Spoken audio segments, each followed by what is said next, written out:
Welcome to the Inherent Identity Podcast, a place where you can learn the secrets to living as the best version of you.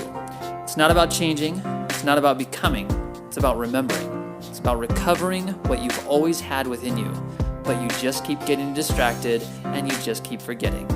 Join me, your host, Tyson Bradley, as we discover the practical steps for easily and effortlessly creating a lifestyle that lasts.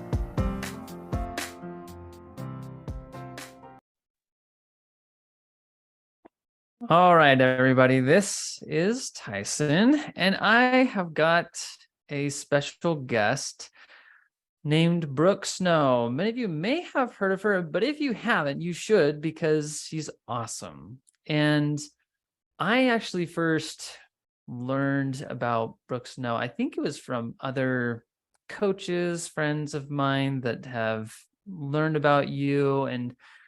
And when I first, I think this might have been maybe even like 2 years ago, I heard about Brooke Snow, listened to her podcast. She had like her whole book, a book on identity stuff there for free. It was just like, sweet, free book. Let's listen. This is great. And it was awesome. I loved it. And I ended up buying one of her courses. It was like a 40-day meditation challenge. And among the meditations that, that I thought was pretty powerful was just, I think it was the daily meditation that you encourage people to do, which was, I love and accept you. I love and accept myself kind of meditation. And I did that. I find for me, I love and accept myself pretty well. But as for my family, I've got a wife and 2 girls, and they're 7 and 4.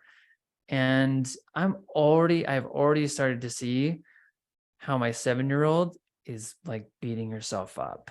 And I'm just like, oh man, it like kind of hurts my heart a little bit to just see that and to know that whether I unconsciously taught her that or whether school or other things, the world kind of teaches us to shame ourselves in different ways. And I started to help them apply some of the things. And it's been really fun to just see how even meditations, even connecting with Christ through meditation or any other thing has been awesome. And so I wanted to bring Brooke on. That's a little bit of my story of like learning about Brooke, but I wanted to bring her on today because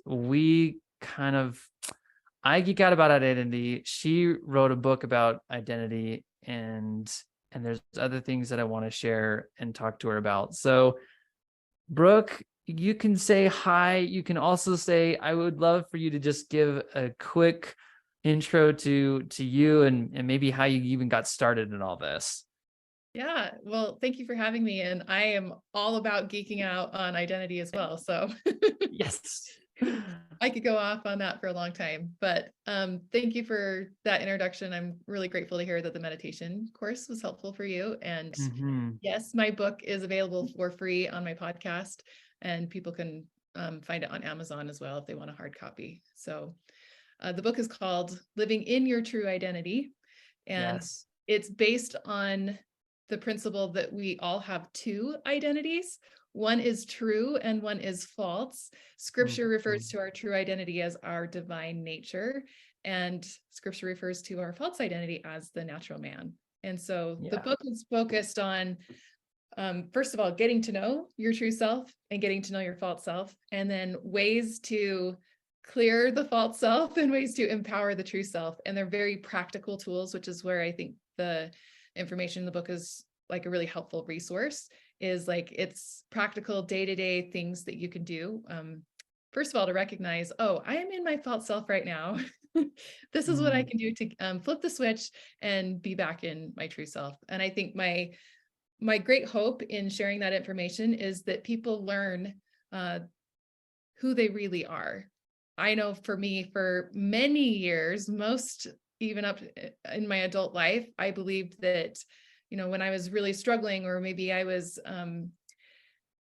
acting out in challenging emotions or I had challenging thoughts, that I would think that that's who I really was, instead of being able to have awareness like, oh, I'm just in my false self right now. This isn't who I really am. And then I would be able to use the tools necessary to be able to return back to who my true self is. And so I know for me, even growing up in adolescence and everything like that, I just thought anytime I was having one of those challenging mental, emotional moments, that I would think this is me. And I would go into that pattern of beating myself up. Like, if I was a better person, I wouldn't be feeling XYZ right now, or I wouldn't have this struggle right now. And so that's really helped me to know who I really am and how to have tools to manage the experience that I'm having as well. Now, in your journey, was it just a matter of you started getting into the self-help world and you started trying to apply different tools and found something that worked? Or was there one big challenge that was the main struggle that led you to some of the things that you've created? Or what was kind of your experience? Well, my upbringing and my college training is all in music. And so I Yeah. would say that may not sound like it relates whatsoever, but I've always been a thinker and a reflector. And like, even with music, my focus was on music composition. I always wanted to write music to be able to express things. I'm a contemplative person. And Mm. so I am naturally self-aware and question my experience and how can I improve and how can I be better. And I think I've always just sort of noticed that I have a lot of things to work on, but can I be practical about it? Like, what are the tools? And so I've always had that fascination with the practical side of personal growth and improvement. And I also love the gospel of Jesus Christ. And so I have a fascination with tying those things together, especially self-help, but how does it relate in a gospel sense? I have had some great struggles in my life. I mentioned I was a musician. I've struggled a lot with perfectionism, probably comes from being a performer and Yeah. being on stage, and your performance is everything. It needs to be flawless. It's judged, it's adjudicated.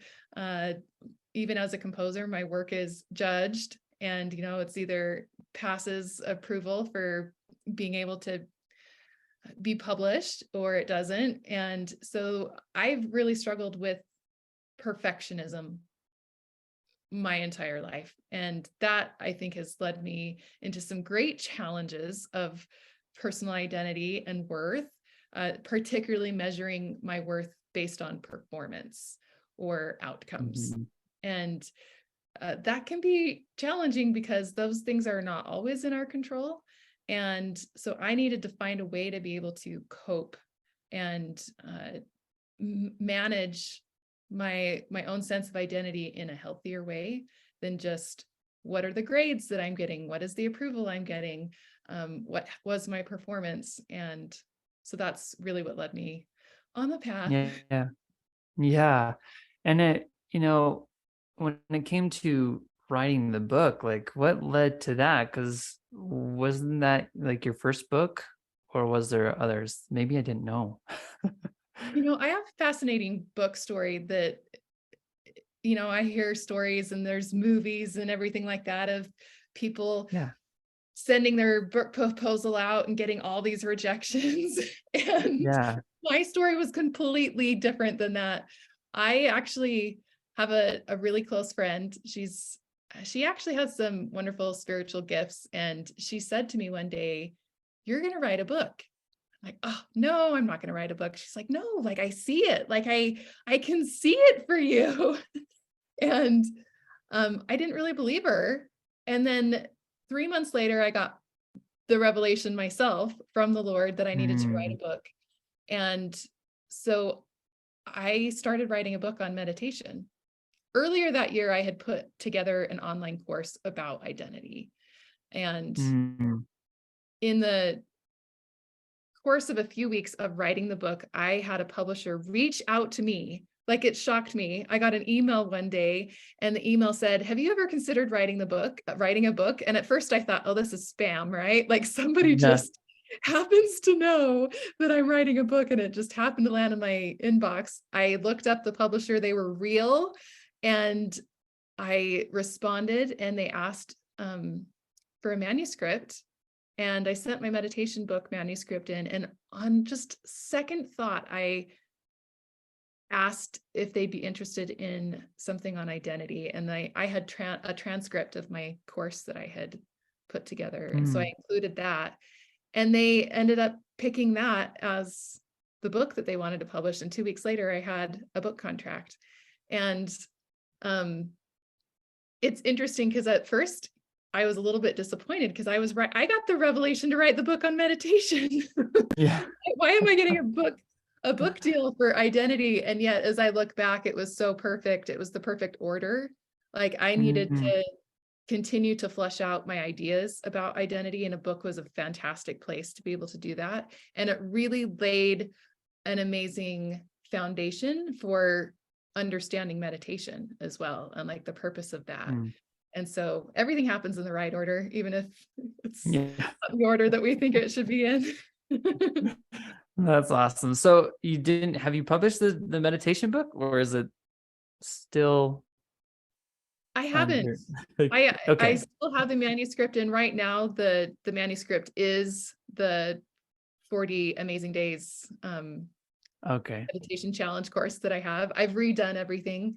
It'll be released in the next couple of weeks here, but I think I might make a version that is like a book version, so people There you go. have a hard copy as well.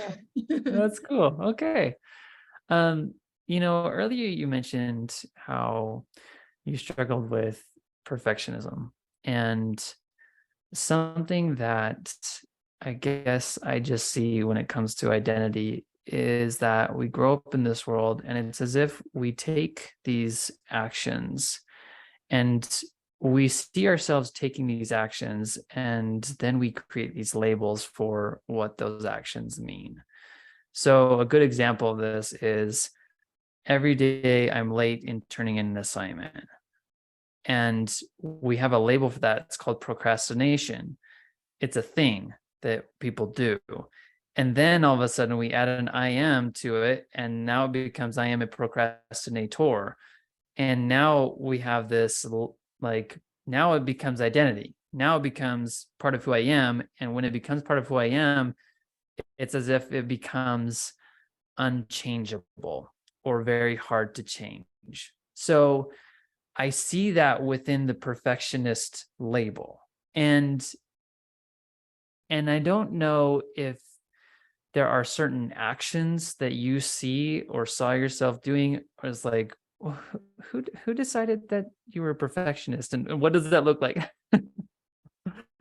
You know What's funny about being a perfectionist? I had a member of my family say to me one day, "You are a real perfectionist," and I totally denied it. And I'm like, nothing I do is perfect, so I'm not a perfectionist. And I mean, the funny part about that is that in itself probably embodies what a perfectionist is someone who's constantly seeing how things are not perfect. And here I was, like, not seeing that I had an issue with perfectionism because nothing I ever did was perfect. But that meant that I was always seeing the gap of where I am or where my performance is and where it ideally could be. And there was always that distance between the two. And something that has really helped me to turn that around, and it's something I have to consciously practice and correct in myself because I will still do it. And that is to learn to measure the gain and not the gap, because there's always going to be a gain that's there forever. Like especially if we believe in the principle of eternal progression, like we're never going to arrive anywhere.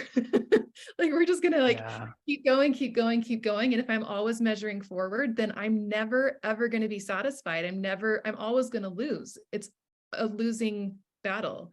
But if I can learn how to turn around and measure backwards, then I can start to measure the gain, and I can start to measure the progress that has happened, which we need that. Like our souls need that to be able to see that we have done something, we have created something, we have made improvement. And I would add to that too, something I've learned for measuring backwards. I mean, I could measure who I am today against who I was yesterday, but for me, I feel like it's more impactful to go back a lot farther. Like, because Yeah. progress is slow and it's line upon line. I had a mentor tell me once, don't measure yourself against any version of yourself that's not at least 9 months older than you are now, because it takes like 9 months for a person to form in the womb. Like, for you to become more of a new person, go back at least 9 months, if not more. And I found that to be a Mhm. really great measurement to like be able to see more of those incremental and subtle gains in my life. Is I have to go back a little bit further, and then I can start to see it. Then I can celebrate that. Then I can feel confidence and clarity rather than the ambiguity that all exists when we're measuring forward. Yeah. No, I love that. And even if we take the super long view, sometimes I think, who was I even 10 years ago? And it's a completely different person, Oh, yeah. completely different. I love this idea of measuring yourself based on the gains versus, the gap of where you're not. One thought that kind of occurred to me with this idea of perfectionism is, in the Bible, it says, be perfect even as I am perfect, right? Christ says that. And a lot of people have struggled with that. I think that there's the common understanding, or at least that's what I've seen, is that, hey, guess what? The Greek definition of perfect is whole and complete. And it's interesting because this just came to me. I thought, what if we changed perfectionism as to completism, holism, that's just a new definition. And I thought that would be a neat way to kind of start looking at, if I'm a perfectionist, then I'm also a holist. I'm a completist. That it's like that I choose to go about my life and choose to believe that inherently I am whole and that I'm complete, and that there is nothing that I have to do externally to be able to prove my worth and my wholeness.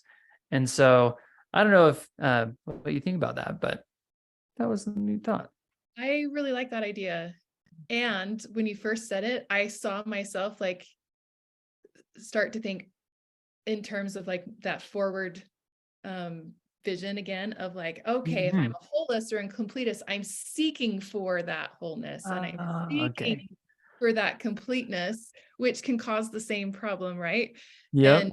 but like I love how you brought that around to like we're already whole and we are already complete, which might again be more looking backwards and looking even backwards as far as like pre-existence. Like I was created by heavenly parents and I'm already have a divine nature, and looking backwards to the atonement of Jesus Christ, like he has Mhm. already atoned for all of my challenges and my sins and flaws and weaknesses. And so in that regard of the grace of Christ, I am, as you say, I am whole and I am complete. And I think that direction that we're looking at it makes all the difference there.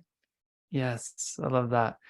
One thing that I have, recently been just trying to practice, and the book that I've been reading is The Power of Now by Eckhart Tolle. And just this idea of bringing presence into every aspect of your life. And I know that with much of your audience, this idea of trying to help them catch themselves in the false self and then shift to the true self, I feel like that requires a lot of presence. It requires a lot of watching. And I don't know if you have found personally what makes that easier, or what makes or what helps people most in creating that kind of skill, but I would love to get your take on that. Practice, practice, practice. Yeah. Right. Yeah. I mean, Yeah. that's why I feel like having a meditation practice is so important.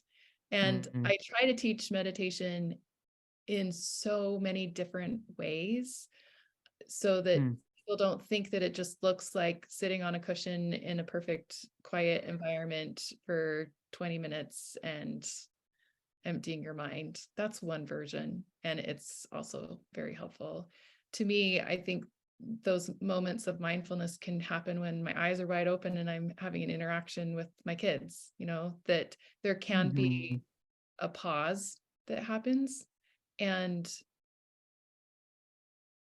one of the things that meditation has helped me the most with, and let me back up here and say, I'm gonna actually tell a story about when this happened. Back in 2016, I was really struggling in my life. I had been through a traumatic near-death experience, not near death as in like I died, but nearly died.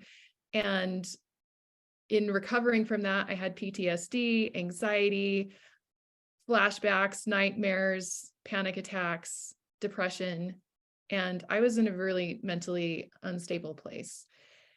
And it came to the point where I was not functioning well. I even was concerned for the safety of my kids because I would be super reactive. I'd fly off the handle, at the smallest thing. I was just, would set me off. And being concerned for my safety and my children's safety, I remember talking to my sister one day and she just said, have you ever considered meditation? And like that had never entered my mind as like a way to cope with what I was dealing with. And she found a 40-day meditation challenge course and she invited me to do it with her. And so the idea of 40 days of meditation was that it was consistency. Like if you missed a day, then you started back at one, and it was to string together a streak of 40 days. And I will never forget my experience. Number one, it dramatically helped my life, but you've probably heard the quote attributed to Viktor Frankl that says, between stimulus and response, there is a space. And in that space lies our freedom to choose. And I mean, I know that, I believe that, but I would say when I was in the thick of mental illness and being so reactive and so high anxiety, it felt like the space did not exist. It would be like trigger, response, trigger, response. Like I would just react. Like I could not see a space that existed. Yeah. Maybe sometimes after the fact, I might look at it and in some regret that, oh, I shouldn't have said that or done that or behaved that way. But when I started meditation, the meditation world would call it experiencing a higher consciousness. And to me, like my language that I would use to interpret that is that it felt like the space came back. It felt like my agency returned. It felt like I would receive that trigger in my environment, but that there would be a pause and I actually could see it. I was aware of it and I could use my agency to say, okay, am I going to choose to react in whatever intense emotion I have right now, or I'm going to choose a different response right now? And sometimes I totally reacted. I have a pattern in my brain that was very practiced. I just react. But other times, because I had enough awareness to actually see it for the first time in what felt like a really long time, I chose a different way. I might take a breath. I might take a timeout. I might just like practice a degree of patience in that moment. And it totally turned my life around. Like that's where I felt like the meditation practice just, it restored, I attribute it to like restoring my agency. And I know I always have agency, but when you are in patterns of such high reactivity, it feels like you don't have a choice. You're just acting. You're just in that autopilot response. And that's where I felt like so much of that power was restored. Yeah. No, I've been off and on in terms of my practice of meditation. And for me now, the form of meditation, the way that it takes is more so of prayer and writing inspiration and guidance down. And a lot of times I do incorporate, some music just because I love what that does to my soul. And what I have found as well is that it does increase that space. It's as though a good example would be if I have an urge to eat something, there is there isn't that instant reaction, but there is more so this space where I can actually choose and say, I can actually see my thoughts and what they're doing. And Right. then I can say, what do I want to choose? And it's interesting because I guess I would describe those moments as what people often say as the battle within, as this, there's the head, and I like to think about it as, okay, there's the head and there's the heart, or there's these two shoulder angels, Mhm. and you got one on one side, you got the other on the other side, and then in my mind there's also this brain in the middle that just gets confused about which way to go.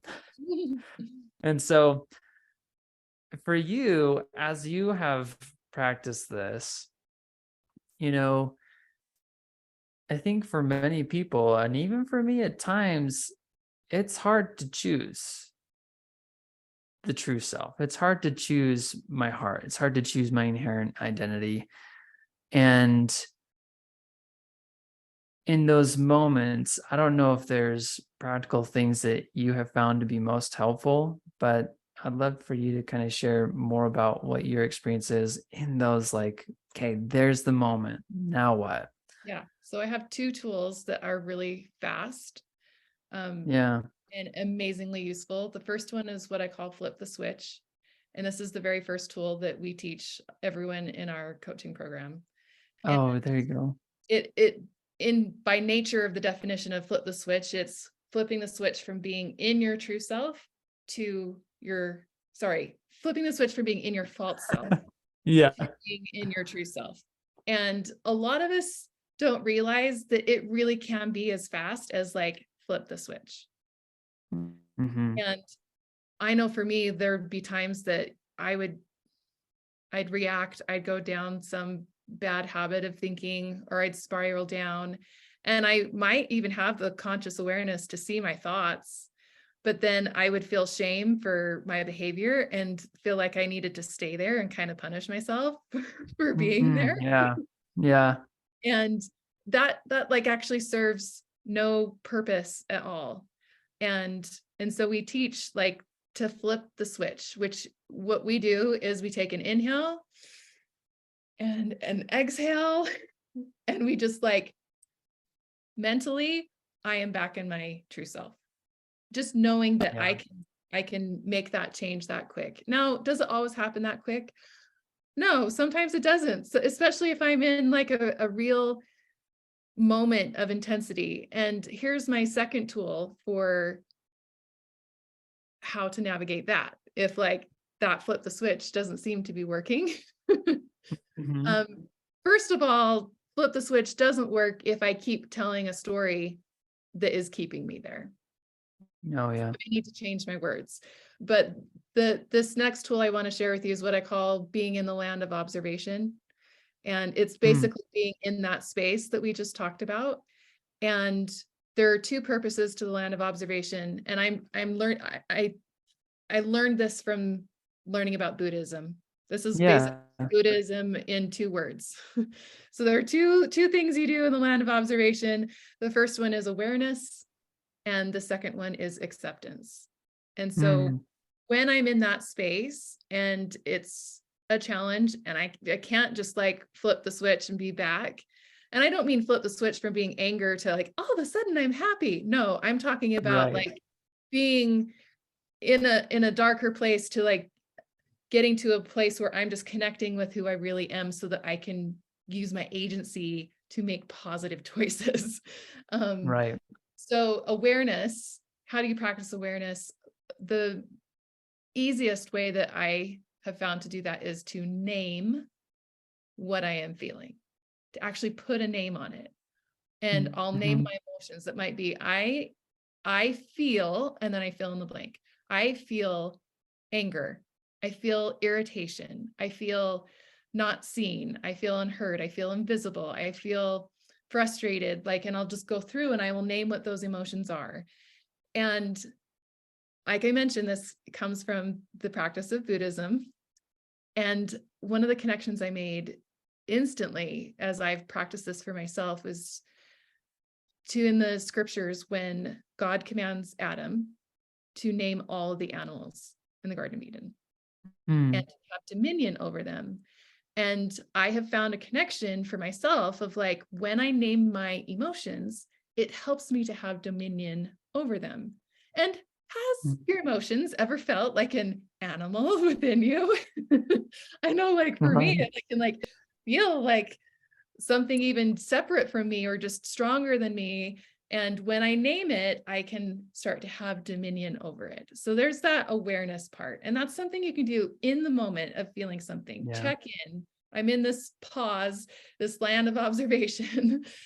What am I feeling right now? I feel fill in the blank. Now, the second part is that was awareness. The second part is acceptance, because it's one thing to be mindful and to notice what you're thinking and what you're feeling. That's important, but by itself, it's not enough. By itself, you could be totally mindful, but if you have judgment on those feelings, then it doesn't provide the experience of like liberation that you really desire in that moment. And so acceptance goes hand in hand with that. And this is where a lot of us get stuck, because we have become conditioned in our society to judge our feelings. Oh, if I was a better person, I wouldn't be feeling anger right now, or I am bad because I am feeling this. And so my fast way for practicing acceptance in the moment, first I name the emotion, and then I say this statement, which is, it's okay that I fill in the blank. So I may have just said, I feel anger, I feel frustration. And then I say to myself, it's okay to feel anger. It's okay that I feel frustration. It's a really tiny version of practicing awareness in the moment, but just telling myself that it's okay to feel what I'm feeling is practicing acceptance rather than resistance. And it will amazingly, in the moment, it helps to decrease the charge of the emotion, because the charge becomes greatest when we're resisting it. When you stop resisting that emotion, then it just takes the charge down. And when the charge comes down, I actually feel like I gain access back to my brain and I can start to make better choices again, because anger is not at a level 10 anymore. Maybe by saying, I feel anger, it's okay that I feel angry, it brings it down to a 5, which makes, oh, now I've got more space. I've got the space between 5 and 10 that I didn't have before. And I can like make a more reasonable choice in the moment. So that's my flip the switch and then name the emotion. It's okay to feel it. Oh my goodness. Yeah. I feel like I have found similar benefits. One in particular that I think is pretty powerful is just how impactful your breath is. Yeah. Yep. That one breath can drop me into my heart and can drop me into my inherent self, my true self. And from that place, I can then operate. And so even just the action, and I like the connection of flipping the switch. I like the connection that, let's just pretend that this one breath does the trick. And even in tying those two together, it's like, yeah, when I do this breath, it's almost like we're creating a habit of programming our whole body to just respond in this way. It's like, okay, when I take this breath, I'm shifting my attention to my spirit and my true self, and I no longer associate with everything that's my conditioned, learned false self. So I love that. And I think that I like the naming the emotion, calling it out, having control over it. I love that. One thing that I think would be interesting to just get your take on is, when you first started getting into identity, because it sounds like your first course was an identity course. Yeah. Yes. And, what led you to that as far as a topic or as a course to first create? What kind of prompted that? I can't say anything other than probably just the spirit working on me to do Yeah, that. yeah, It wasn't necessarily like a hot topic. It's become more common to talk about since I wrote the book. Not yeah. that my book has contributed at all, but just that I think more and more people are considering the role that identity plays in our life. And I think for me, like I said earlier, I began to have an understanding as taught by the Spirit that who I was identifying myself to be in those moments wasn't true, that it actually wasn't who I really was. And I know I've been taught that I have a divine nature, and I know I've been taught about the natural man, but I'd never been really taught, what do you do about the natural man other than just like put it off? Like, Yeah. I haven't really been, we don't really focus on what is the difference, and can there be a difference, and how do you know like when you're in one nature and when you're in another nature. And so I just became really curious about that.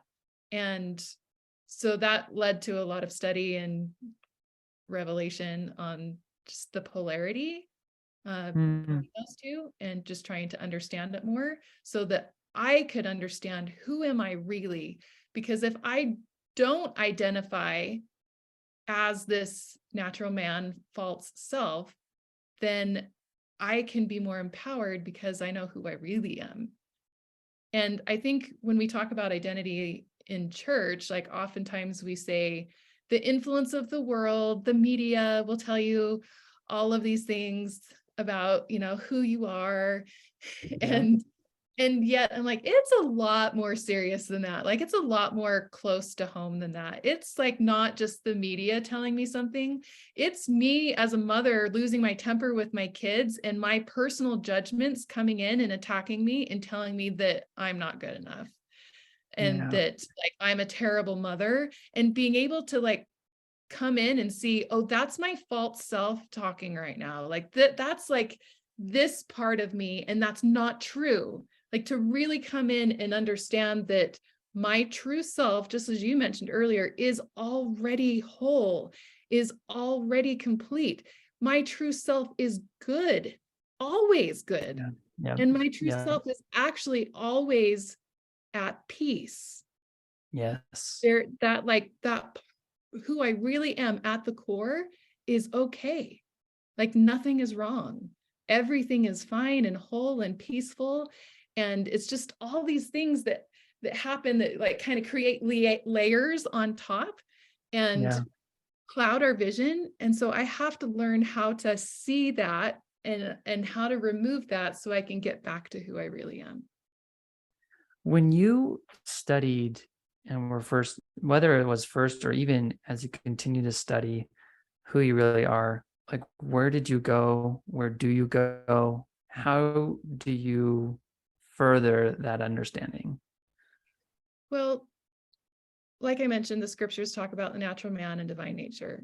Psychology Yeah. talks about it in different terms. It'll mention true self or highest self. Like if you study Abraham Maslow psychology work, he talks about how to reach your highest potential. There's the hierarchy of needs. Right, right. Very top is self-actualization, which to me is, in my language, being in your true self. Hmm. Psychology will also use the language of the ego. And so I Yeah. would read books about the ego. And, some things I take as truth and some things I take as interpretations of just man. And I need to figure out for myself what is true as I learn about all of that. I'm actually learning more since I wrote my book Yeah. about the false self. I don't know if you want me to share Yeah. on What's the latest? um well, it's funny, you write a book and then it's published, and it kind of feels final because you can't go back and like Yeah. change. And I have changed my thinking on some of that. And I think what I've changed my thinking on the most has been the false self. Because, for example, in the Book of Mormon, we learned that the natural man is an enemy to God. Yeah. And this is just something I've learned like yesterday. Okay, good. This is fresh.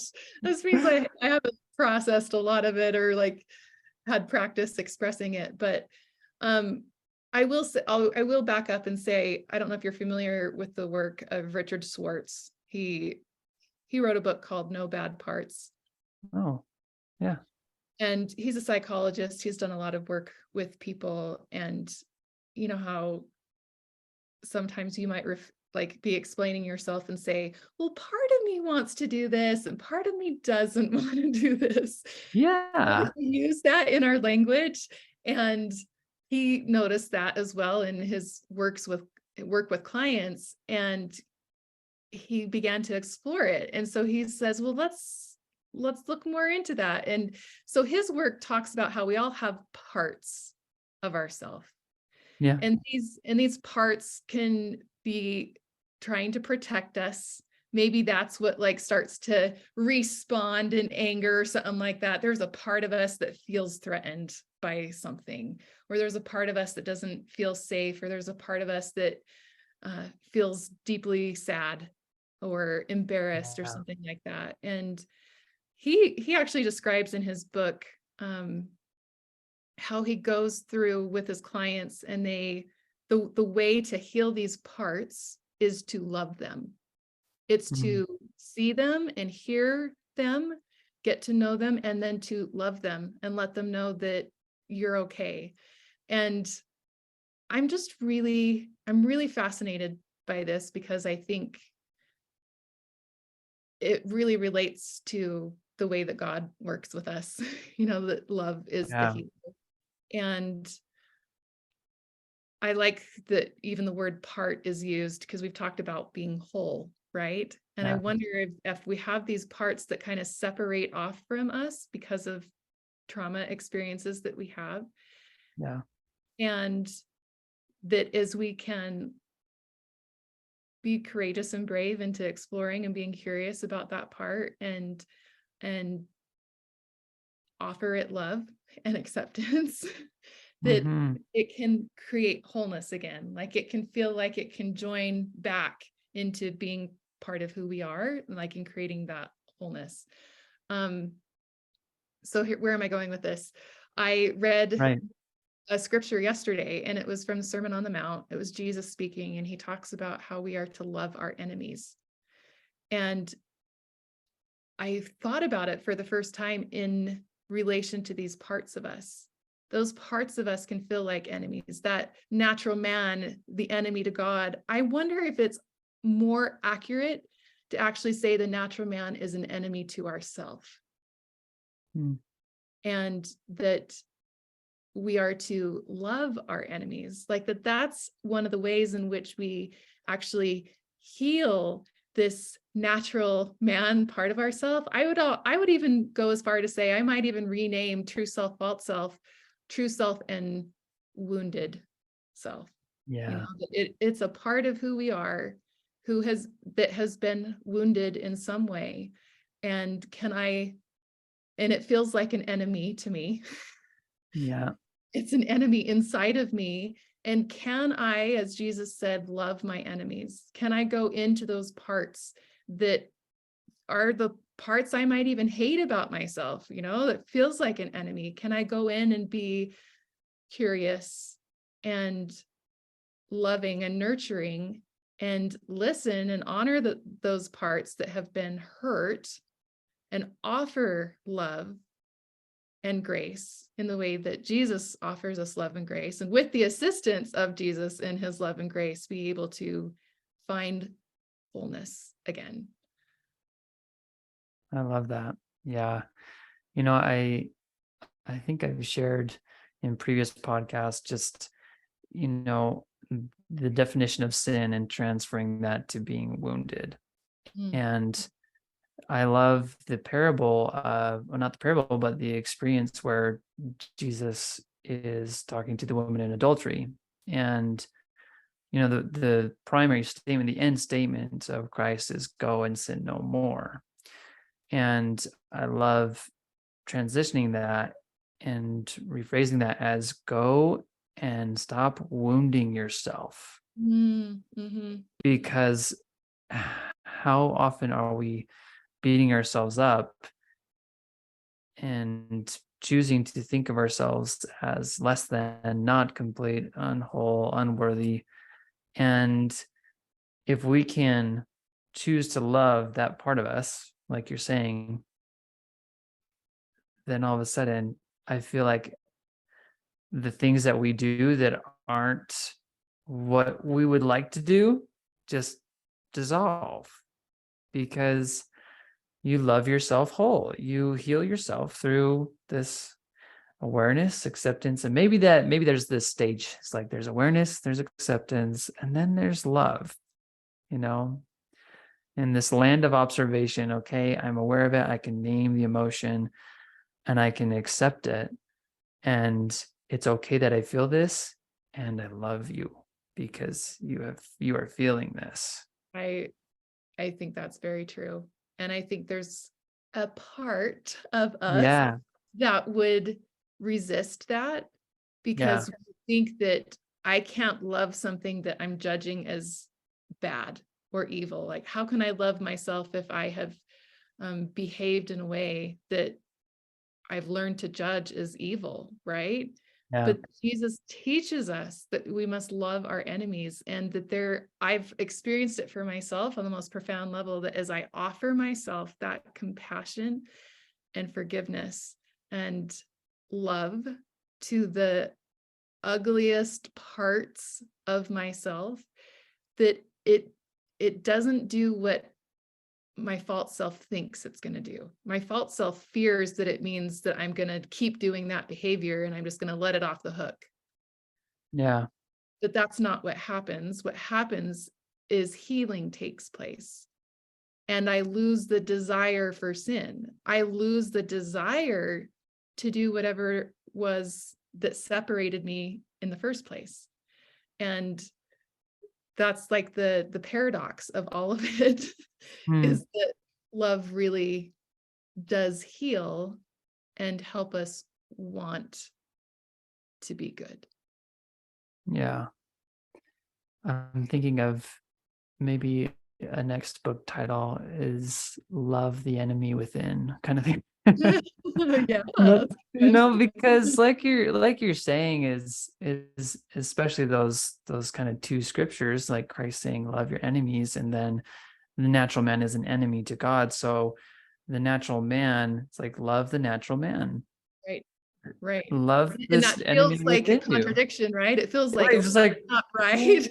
don't do that. If you love it, then you'll do more of it, like you're Right. saying. Right. But it's different. It's not about the kind of love that is pleasure. It's about the love that is